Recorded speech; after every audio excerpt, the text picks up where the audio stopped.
The best laid plans of mice and men go oft awry and leave aught but grief for promised joy.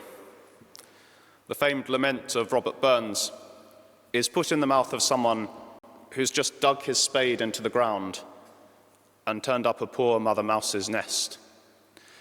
And it leads him to reflect on the way how so often it seems a joke or a tragedy is made of our lives by higher powers beyond our comprehension.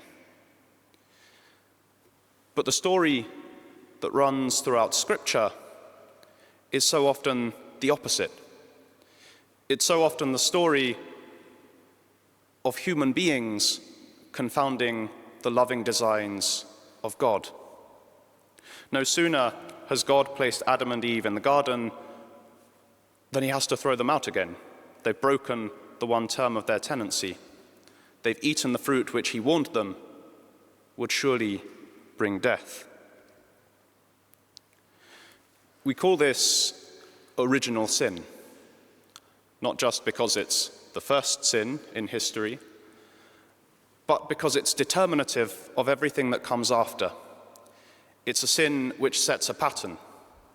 It imbues in humanity a logic, an unbreakable logic, it sometimes feels. Adam and Eve, in fact, are so quickly sent out of the garden that many of the earliest Christian readers of Genesis, men like St. Irenaeus, concluded they must have been mere children or adolescents. If God created Adam and Eve to grow up in the natural course of things, well, they certainly haven't had the chance to procreate before they leave Eden. Irenaeus draws the further conclusion from this that God didn't always intend to hold the apple back from them. If you remember, the apple is in fact the fruit of the knowledge of good and evil. It would be given in due time, but when they were ready.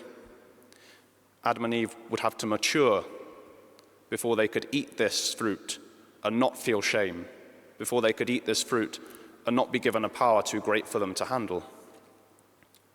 But they were impatient. And their impatience is carried on by humanity ever after.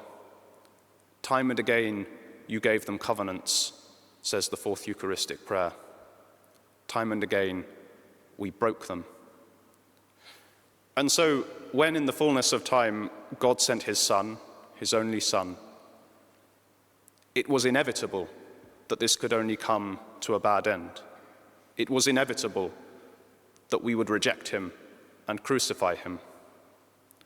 When Jesus foretells his death and resurrection to the disciples, he doesn't say the Son of Man will be handed over and tortured and crucified, but the Son of Man must be handed over and tortured and crucified.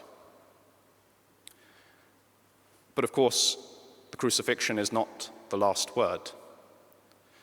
Out of this, God opens a new history.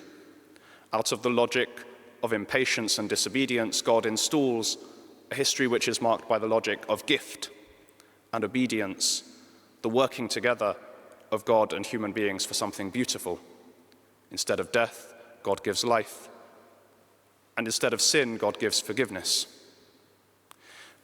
But this new story doesn't exist in some parallel universe, some separate dimension. It comes into being out of the old, so that the old can be remade, reorbited in it. And the linchpin who holds together old and new, what we celebrate today, is Mary. It's from Mary, only Mary, that Jesus receives his share in our humanity. It's through Mary that he's incorporated into the history begun by Adam and Eve, so that he can transform it. Mary, then, has to play a role in the story which breaks it open to something else, a role which no human, by human power, could ever fulfill. When we say that Mary is immaculately conceived, we are talking about the triumph of God's grace. We are talking about the way that this woman, who needn't have been any different from any other daughter of Adam, has been chosen to set the record straight. She can't do that by herself, but God can do it through her. The Immaculate Conception happens from the power that is won in the resurrection. It happens because of the assent that Mary will give to the angel. But God doesn't, as Father Bruno said at the beginning of the Mass, make mere means of us. He doesn't simply use us. He transforms us. Mary's whole being is marked by grace. And that's why we say it's from the very first instant of her being that she is full of grace, set aside for this purpose. This chronological acrobatics is also a reminder to us of what St. Paul was saying in his letter to the Ephesians. In fact, God wasn't taken by surprise when Adam and Eve fell out of the garden. He knew full well. The coming of Jesus Christ, of God in the flesh, is not some second best plan B. It's what God knew would have to be all along. And each and every one of us, he has known all along, from before he created the world, known that he wanted us to share his life, that he's predestined us to be as full of grace one day as Mary is. On this feast, then, we don't celebrate an anomaly. We don't celebrate Mary as if she's something we can set up in herself. We celebrate the triumph of grace shown above all in Mary, but promised to each and every one of us.